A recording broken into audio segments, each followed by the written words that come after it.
May 5, 1945, 3:17 p.m., Bly, Oregon. Forest Ranger Donald M. McLean knelt beside the smoldering debris. The 32-year-old's boots crunched on charred pine needles. He prodded a twisted metal fragment with his shovel. Smoke curled from the wreckage, thin, acrid, carrying the scent of burnt rubber. Nearby, a torn fabric panel fluttered in the wind, its surface printed with strange symbols. McLean had never seen anything like it. No wings, no engine, no obvious signs of a plane. Just a tangled mess of wire, cloth, and what looked like a small bomb casing. He reached for his radio. Whatever this thing was, it wasn't supposed to be here. Not in the remote forests of southern Oregon. Not this far from the Pacific. The debris McLean found was a Japanese Fugo balloon bomb, codenamed Fire Balloon by the Allies. It was the first intercontinental weapon in history, a hydrogen-filled balloon designed to carry a 33-pound incendiary bomb 5,000 miles across the Pacific, from Japan to North America. Its origins trace back to 1942, when Japan's military leaders faced a bitter reality. Their navy was losing the Pacific. Their air force could no longer reach the U.S. mainland. They needed a way to strike back, to terrorize American civilians, destroy forests, and divert resources from the front lines. The solution came from an unlikely source: the Japanese Army's Chemical Warfare Service, which had spent years researching aerial torpedoes that could ride high-altitude winds to their targets. The man tasked with leading the project was Major General Tsuyoshi Kasaba, a 46-year-old artillery officer with background in meteorology. Kasaba had studied the jet stream, a narrow band of fast-moving air 30,000 feet above Earth, while stationed in Manchuria. He knew these winds blew from Japan to North America at 100 to 200 miles per hour. If a balloon could reach the jet stream, it could cross the Pacific in 3 to 5 days. The challenge was building a balloon that could survive the journey, extreme cold, high winds, and the need to maintain altitude without bursting. Kasaba's team began with the balloon's envelope, the part that held the hydrogen. They tested dozens of materials: silk, rubberized cotton, even paper coated with wax. Silk was too expensive. Japan's silk supplies were already stretched thin by the war. Rubberized cotton was too heavy. Paper, however, showed promise. The team settled on washi, a traditional Japanese paper made from mulberry bark. Washi was lightweight, strong, and relatively cheap. To make it airtight, they glued layers together with a paste made from potato starch and konjac root. The final envelope was 33 feet in diameter, made from 600 individual washi panels, sewn together by hand. Each panel was 3 feet wide and 6 feet long, stitched with silk thread to avoid tearing. When inflated with hydrogen, it could lift 1,000 pounds, enough for the bomb, ballast, and guidance systems. Next came the hydrogen system. Japan had limited access to helium. Most supplies came from the U.S., which had cut off exports in 1941. So the team used hydrogen, produced by reacting iron filings with sulfuric acid. It was volatile. Hydrogen is highly flammable, but it was abundant. The balloon carried 19,000 cubic feet of hydrogen, enough to lift it to 30,000 feet. To maintain altitude, the team added a simple but ingenious device, a pressure valve instead of sandbag ballast. If the balloon climbed too high where atmospheric pressure would burst the envelope, the valve released hydrogen. If it sank too low, a battery-powered mechanism dropped a sandbag, lightening the load. This feedback loop kept the balloon within the jet stream's altitude band, critical for staying on course. The weapon payload was equally calculated. Each balloon carried one 33-pound incendiary bomb, filled with magnesium and napalm. The bomb was designed to ignite dry vegetation, targeting the forests of the U.S. Pacific Northwest, where summer wildfires were common. Some balloons carried an additional 26-pound anti-personnel bomb, fitted with a contact fuse to detonate if the balloon crashed into a building or person. The bombs were attached to a metal frame suspended below the envelope, along with the ballast bags, 36 total, each holding 4 pounds of sand, and a 6-volt battery to power the altitude control system. The first prototype was tested in March 1943 at a secret facility in Oyama, 60 miles northwest of Tokyo. The balloon lifted off at dawn, its washy envelope glowing pink in the early light. It climbed to 28,000 feet, caught the jet stream, and disappeared over the Pacific. The team waited 5 days, then received a radio report from a Japanese submarine off the Oregon coast. A balloon had been spotted descending over the U.S. mainland. It didn't carry a bomb, the test was unarmed, but had crossed the ocean. Kusaba smiled. The concept worked. Now they needed to scale it up. Scaling, however, meant solving 2 critical problems: mass production and accuracy. Washi paper was made by hand in small villages across Japan, most by women and children, since men were drafted into the military. The Army contracted 1,000 paper makers, who worked 12-hour days boiling mulberry bark, beating it into pulp, and pressing it into thin sheets. Each balloon required 600 panels, and each panel took 2 hours to make. By late 1943, the factories were producing 200 balloons per month, far less than Kusaba's target of 1,000.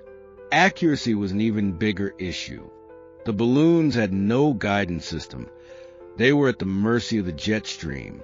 Kusaba's meteorologists could predict wind patterns 3 days in advance, but after that, the balloons' paths were anyone's guess. Tests showed that 80% of balloons either burst mid-flight, sank into the ocean, or drifted off course. To improve odds, the team added a timer mechanism, a small propeller on the balloon's frame that rotated as the balloon flew.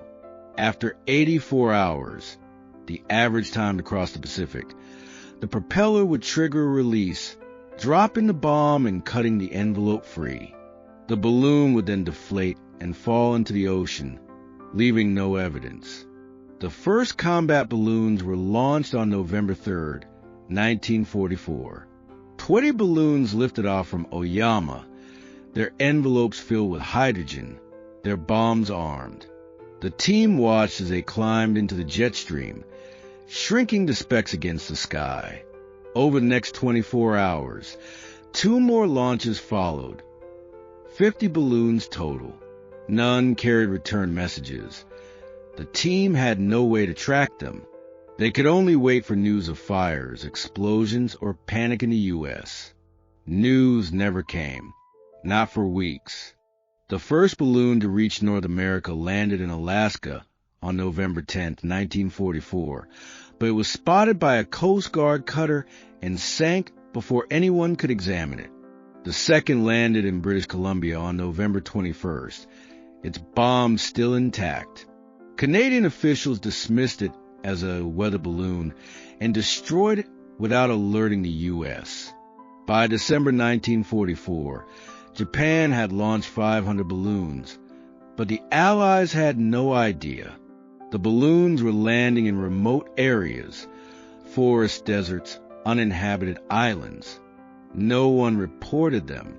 No bombs detonated near populated areas.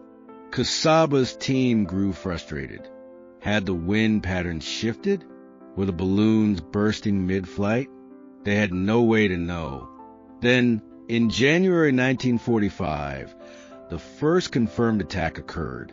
A balloon landed near Thermopolis, Wyoming, its incendiary bomb igniting a small grass fire. Firefighters put it out before it spread, and local officials attributed it to a campfire. A month later, another balloon crashed near Medford, Oregon, its bomb exploding in a field. No one was hurt, but the blast left a 10-foot crater. Still, the U.S. government kept the incidents quiet. They feared panic. If civilians knew Japan could strike the mainland, morale would plummet. They also didn't want Japan to know the balloons were working in case they increased production. The secrecy held until May 5, 1945, the day Donald McLean found the balloon in Oregon. This time, the bomb had detonated, starting a forest fire that burned 20 acres. McLean's radio report reached the FBI, which dispatched agents to the scene. They identified the debris as Japanese. The washi paper, the silk thread, the symbols printed on the fabric, which turned out to be factory codes. The government could no longer keep it secret. On May 10, 1945, the U.S. Office of Civil Defense issued a warning. Unidentified flying objects, possibly enemy balloons, have been reported in the western states. Avoid touching debris. Report sightings to authorities. The warning came too late for 6 people in Bly, Oregon, on May 5th. The same day McLean found first balloon, a group of picnickers stumbled on another Fugo. Elsie Mitchell, 26, and her 5 children, ages 11 to 15, were exploring the forest when they spotted the balloon's fabric caught in a tree. Mitchell's husband, a minister, had warned her about the balloons, but curiosity got the better of them. One child pulled on a wire. The bomb detonated. All 6 were killed instantly, the only U.S. civilians to die from enemy action on the mainland during World War II. The Bly tragedy forced the U.S. to take the balloon threat seriously. The Army Air Forces launched Operation Firefly. 1,500 pilots patrolled the Pacific Northwest, searching for balloons. The Forest Service hired 2,000 additional rangers to monitor remote areas. The Coast Guard stationed ships off the coast to spot balloons before they reached land. The effort worked. Between May and August 1945, U.S. forces shot down or recovered 175 Fugo balloons. None caused major damage. The balloon's biggest impact was psychological. They made Americans realize the war wasn't just over there. It could reach their own backyards. Back in Japan, Kusaba's team was struggling. By mid-1945, hydrogen supplies were scarce. The U.S. submarine blockade had cut off imports of sulfuric acid, needed to produce hydrogen. Washi paper factories were bombed by B-29s, reducing production to 50 balloons per month. The team tried to improve the design. They added a second bomb, increased the balloon size to 40 feet in diameter, and tested a radio beacon to track flights. It failed, as the signal couldn't penetrate the jet stream. But it was too late. Japan's military was collapsing. On August 15, 1945, Emperor Hirohito announced Japan's surrender. The Fugo project was shut down immediately. Kusaba ordered all remaining balloons, bombs, and plans destroyed. By the time U.S. troops arrived in Oyama, the facility was in ruins. The full scale of the Fugo project emerged slowly after the war. U.S. intelligence officers interrogated Kusaba and his team. They learned Japan had launched 9,300 balloon bombs between November 1944 and August 1945. Of those, an estimated 1,000 reached North America, landing in 16 states, from Alaska to Florida, and 3 Canadian provinces.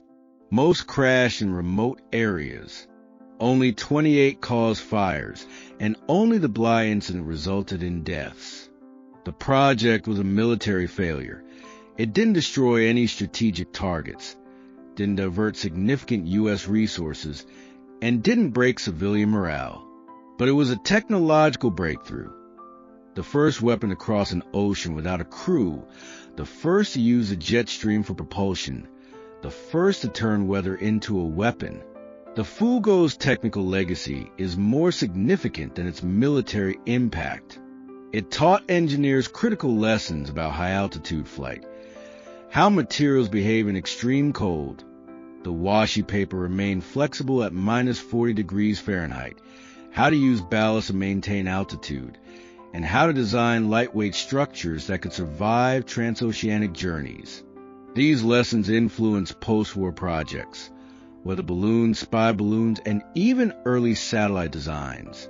The U.S. Army's own Skyhook balloon program, which lifted scientific payloads to 100,000 feet in the 1950s, borrowed heavily from the Fugo's altitude control system. The balloon's cultural impact was equally lasting. It forced the U.S. to confront the vulnerability of its mainland, a lesson that shaped civil defense policy during the Cold War. School children practiced duck and cover drills not just for nuclear bombs, but for possibility of enemy balloons or missiles. The Blythe tragedy became a symbol of WWII's global reach. Even small towns in Oregon weren't safe from the war's violence. In Japan, the Fugo project was largely forgotten, overshadowed by the atomic bombings of Hiroshima and Nagasaki. But for the paper makers, seamstresses, and engineers who built the balloons, it remained a painful memory, a last-ditch effort that wasted resources, cost lives, and accomplished nothing. One of the most striking contradictions of the Fugo project is its simplicity.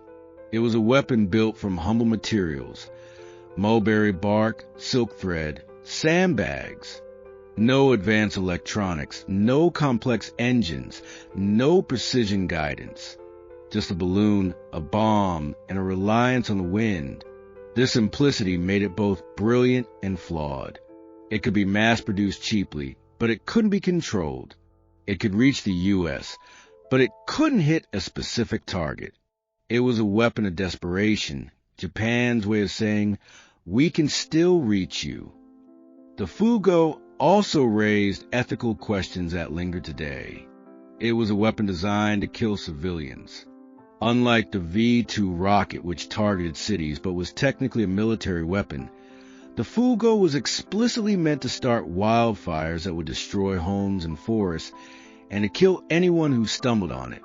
Kusaba later defended the project, arguing that all's fair in war. But many of his subordinates expressed regret.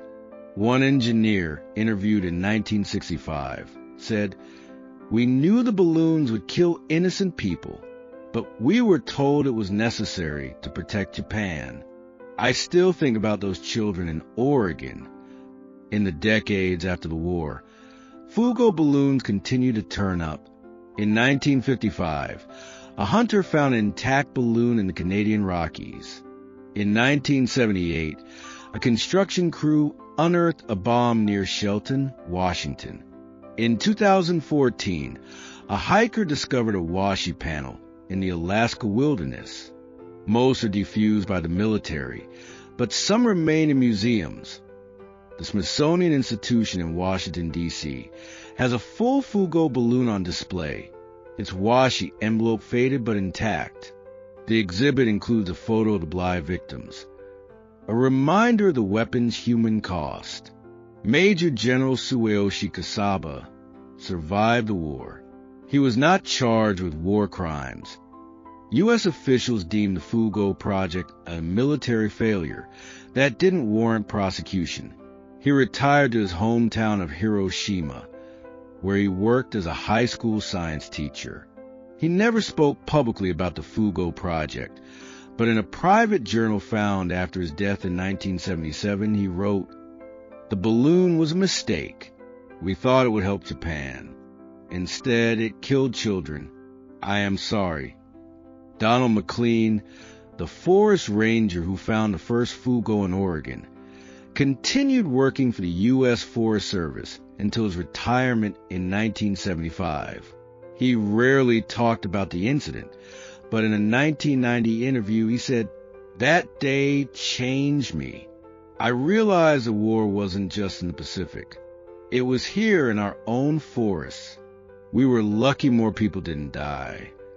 The Fugo balloon bomb is a footnote in World War II history, a strange, forgotten weapon that failed to change the war's outcome, but it is a significant one. It was the first time humans used the forces of nature to deliver a weapon across an ocean. It was the first time a nation attacked another continent without sending planes or ships. It was a preview of the Cold War, when intercontinental ballistic missiles would make such attacks faster and deadlier. Today, the jet stream still blows from Japan to North America, where the balloons still ride those winds, carrying scientific instruments instead of bombs. The lessons of Fugo remain. Technology can turn even the simplest things, paper, hydrogen, wind, into weapons. But such weapons rarely achieve their goals. They kill innocent people. They waste resources. They remind us that war, even when fought from thousands of miles away, leaves scars that last for generations. On May 5th, 2025, the 80th anniversary of the Bly tragedy, a small memorial was dedicated in Oregon. It stands in the forest where Elsie Mitchell and the 5 children died. A stone marker bears their names, and a plaque reads, "This is the site where the only U.S. civilians killed by enemy action on the mainland during World War II lost their lives. May we remember the cost of war and strive for peace." Nearby, a replica of Fugo balloon is displayed. Deflated, harmless, a reminder of a weapon that once crossed an ocean to bring war to America's backyard. The Fugo balloon was a failure as a military weapon, but as a historical artifact, it is invaluable. It tells the story of a nation's desperation, of a weapon's unintended consequences, and of the thin line between ingenuity and cruelty. It is a reminder that the first intercontinental weapon wasn't a missile or a plane. It was a paper balloon carried by the wind, and it is a warning. Even the simplest weapons can have terrible costs.